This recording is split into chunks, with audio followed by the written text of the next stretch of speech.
bem-vindos novamente. Hoje nós iremos dar sequência ao estudo dos modelos atômicos e a sua evolução ao longo da história. Na nossa última aula, o que nós terminamos de falar, que nós falamos por último, foi sobre a descoberta da radioatividade.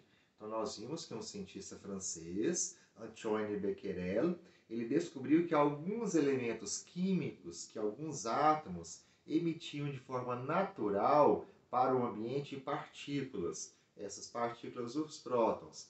E aí esse fenômeno natural deu-se o nome de radioatividade.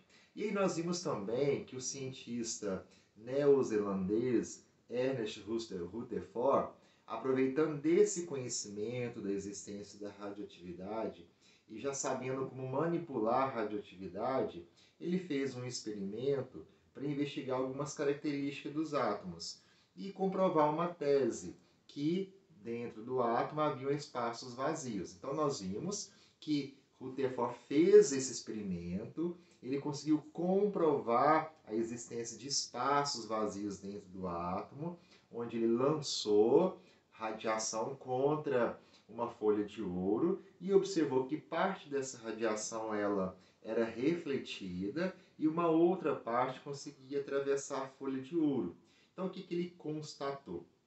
Ele constatou o seguinte, que aquela parte da radiação que era refletida, acontecia isso porque ela se chocava com a parte central do átomo, que nós chamamos de núcleo. E aquela parte da radiação que não era refletida, ela atravessava pelos espaços vazios existentes do átomo.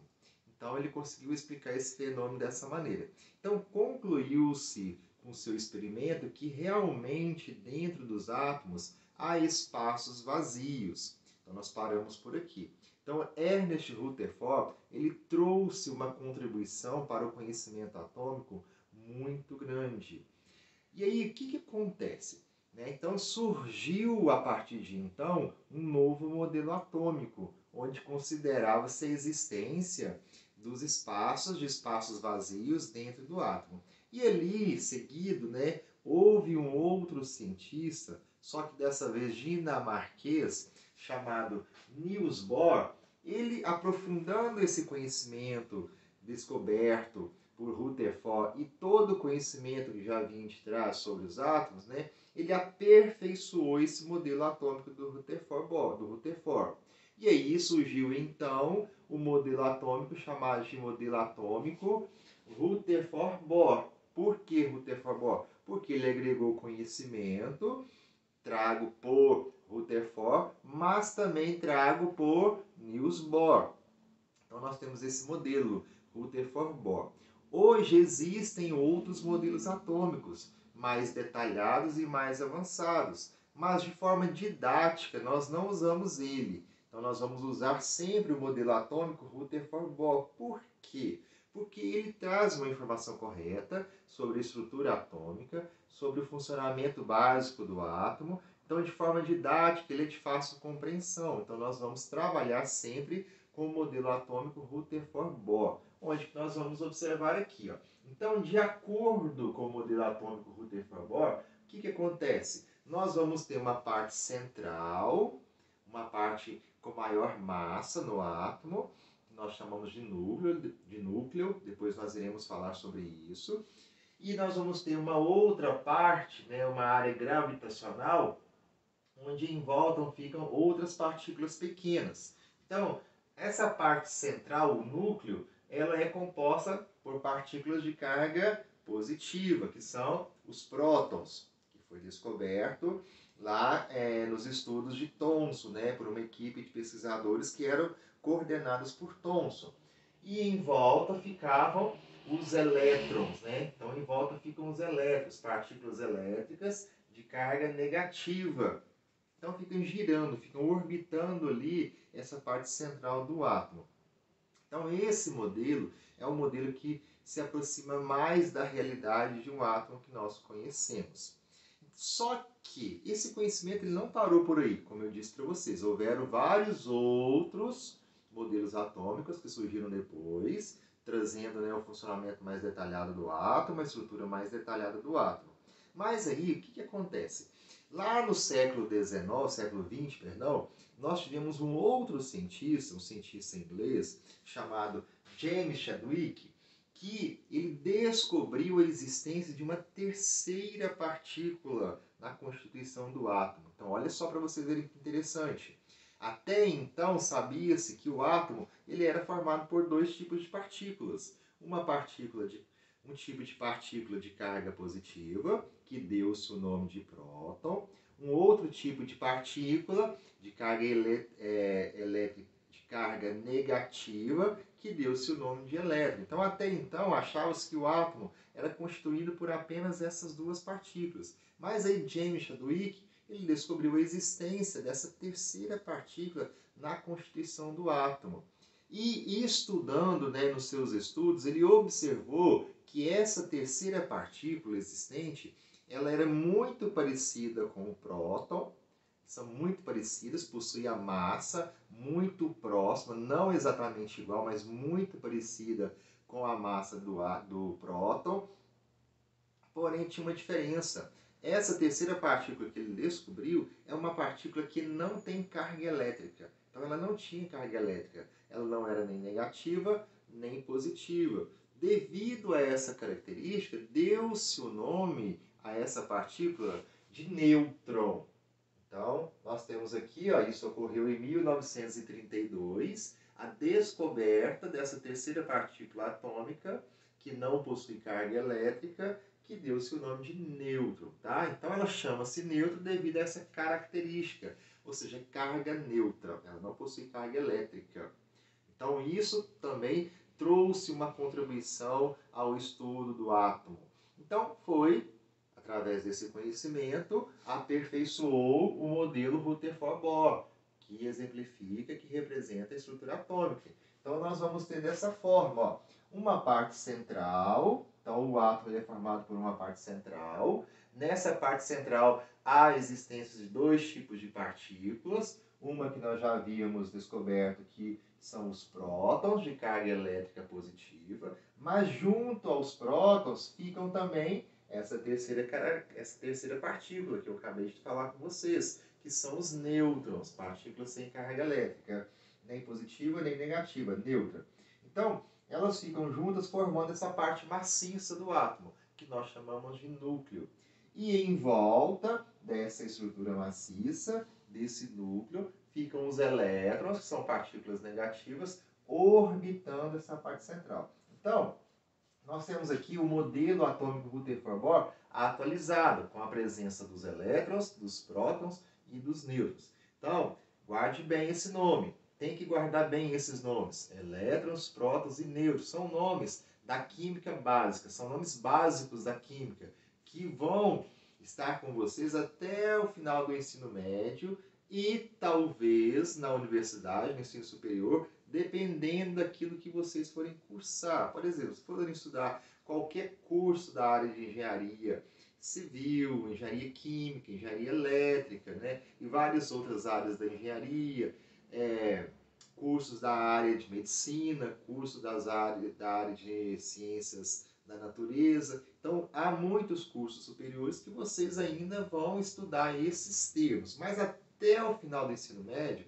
até o terceiro ano do ensino médio, é certo que vocês vão falar constantemente desses três termos: elétrons, prótons e nêutrons.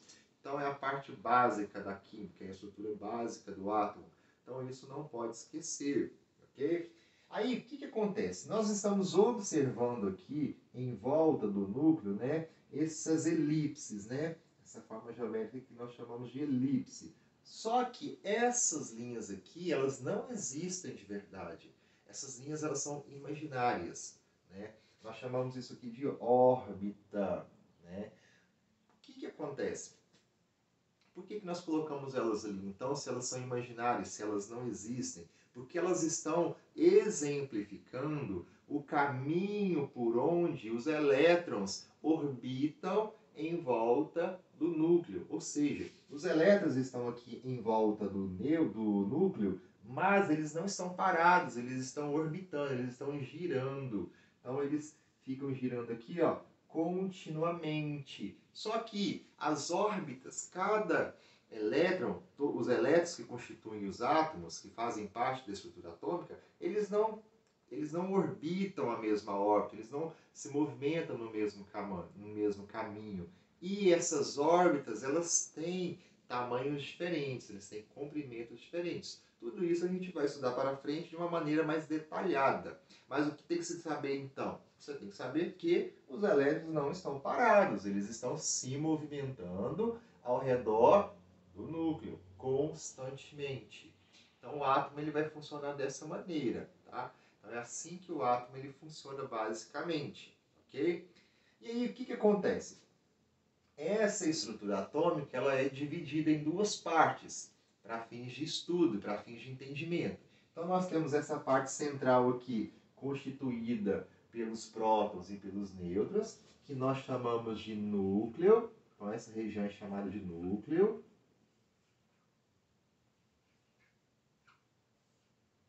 Ela representa a maior parte do átomo. Então, no núcleo concentra-se a maior massa do átomo. Então, quase toda a massa do átomo ela está concentrada no núcleo. É formada pelos prótons e pelos nêutrons. E essa parte em volta, esse conjunto de elétrons, com as suas órbitas que ficam girando, né, que ficam em volta do núcleo, nós chamamos essa região de eletrosfera.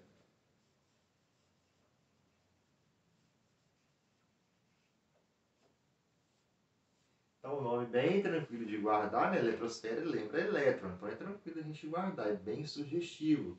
E núcleo também é tranquilo de nós guardarmos, porque núcleo está ali no centro, né? Algo que está ali no centro. Então, nós temos essas duas regiões. Então, a gente tem que lembrar que o átomo ele é dividido em duas regiões. Uma que nós chamamos de núcleo e a outra que nós chamamos de eletrosfera. Vamos mais algumas informações importantes. Então, como eu falei para vocês, o nêutron e o próton, eles têm um tamanho muito próximo, eles têm uma massa muito próxima, quase que igual. Mas ele tem algumas diferenças, que eu falei para vocês. O nêutron não tem carga elétrica nenhuma e o próton ele tem carga elétrica positiva. Agora, quando a gente compara prótons e elétrons, nós vamos ver que é muito diferente, né? O que acontece? Um próton ele é muito maior do que um elétron. Então, os elétrons, eles são partículas extremamente pequenas, principalmente quando nós comparamos com as partículas de prótons. Um elétron, olha só para vocês verem como que é a diferença de tamanho. Um elétron é cerca de 1837 vezes menor do que um próton. Olha só para vocês verem. Então, ó, 1837 vezes menor do que um próton. Então, olha só a diferença de tamanho. Então, apesar de nós termos esse modelo atômico aqui, né, desenhado aqui no meu quadro, que eu estou explicando para vocês, e outros que nós vemos representados, impressos em livros, ou na internet, ou em uma fonte de pesquisa, aquele modelo ele não corresponde à proporção real dessas partículas, porque é até difícil de representar devido à grande diferença de tamanho entre essas partículas. Uma outra coisa também que nós não conseguimos representar na proporção, né? O diâmetro, né? O diâmetro da eletrosfera é muitas vezes maior do que o diâmetro do núcleo. Então a gente não consegue representar isso de uma forma clara. Mas para a gente ter uma noção, imagine um campo de futebol, tamanho oficial, que deve ser ali mais ou menos 105 metros de comprimento por 90 de largura, ou alguma coisa assim, se eu não me engano. Aí imagina o centro desse campo de futebol. Imagina uma bolinha de gude, ou uma bolinha de ping-pong, né, que todo mundo conhece. Lá no meio desse centro. Então essa bolinha, no meu exemplo comparativo, seria o núcleo. E o tamanho do campo inteiro, olha só, o contorno do campo inteiro seria o tamanho da eletrosfera. Então olha só para vocês verem o tamanho, né, que a eletrosfera tem em relação ao núcleo. Então o diâmetro da eletrosfera é muito maior do que o diâmetro do núcleo. Mas a gente não pode confundir. Os elétrons são menores do que os prótons e do que os nêutrons, muito menores. Mas o que nós estamos tratando aqui é do diâmetro das regiões do átomo. Então, o diâmetro que constitui o núcleo é muito menor do que o diâmetro que vai constituir a eletrosfera. Então, mais ou menos nessa ideia que eu falei para vocês, entre a bolinha de ping-pong e o contorno do campo de futebol. Então, eu espero que vocês tenham compreendido, né? Nós terminamos aqui o estudo da teoria do átomo, dos modelos atômicos. Então, o modelo atômico que nós trabalhamos para fins didáticos de entendimento é o modelo Rutherford-Bohr, onde há a presença dos prótons, dos elétrons e dos nêutrons. Então, nós vamos colocar isso aqui como nosso exemplo de estudo, onde nós vamos estudar o átomo, que é o nosso ponto de partida. Na próxima aula, nós vamos dar sequência, só que agora já falando de outras características do átomo. Cargas elétricas positivas, cargas elétricas negativas, átomos neutros, e assim vai. Então, espero que vocês tenham compreendido. Forte abraço e fiquem com Deus.